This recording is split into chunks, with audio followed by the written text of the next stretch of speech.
On Wednesday, just 3 days after a disputed election, Guinea-Bissau's military said it had deposed President Umaro Sissoco Embaló and taken, quote, total control of the state. On Sunday, voters chose a new president and parliament, but the race quickly turned chaotic. By Tuesday, both Embalo and his main rival, Fernando da Costa, were publicly claiming victory, even though the National Electoral Commission was not due to publish provisional results until Thursday.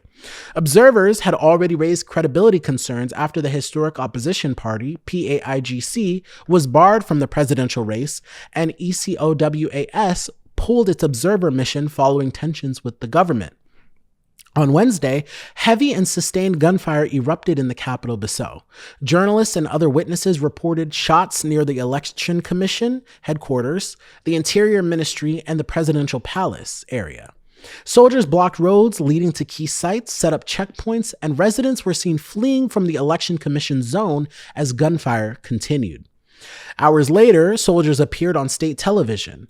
A spokesman speaking for a body calling itself the High Military Command for the Restoration of Order announced that the army had deposed Embalo, suspended all Republican institutions, halted the electoral process, and closed the country's borders. Media outlets were ordered off the air or placed under military control. Embalo then contacted French outlets, including France 24 and Jeune Afrique, confirming he had been arrested. He said he was detained around midday while in his office at the presidential palace, along with the Armed Forces Chief of Staff, his deputy, and the Interior Minister.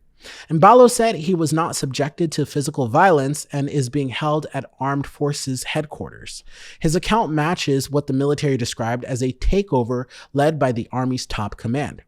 The junta is justifying its move by claiming it uncovered a plan to manipulate the election results, alleging involving national politicians, a well-known drug lord, and foreign actors. So far, they have provided no public evidence to back those accusations. Some opposition figures and electoral officials are also reported to have been detained, but there are still no confirmed casualty figures from Wednesday's gunfire. International reaction has started to build. The United Nations, the African Union, ECOWAS, and Portugal have condemned the seizure of power and called for Guinea-Bissau to return to constitutional order and resume the vote count. As of Thursday, the vote remains frozen, the borders are closed, and the generals on state television are the ones deciding what happens next. If you found this helpful, make sure you're following the show so that you don't miss the next breakdown. Hit follow, tap subscribe, and stay plugged in.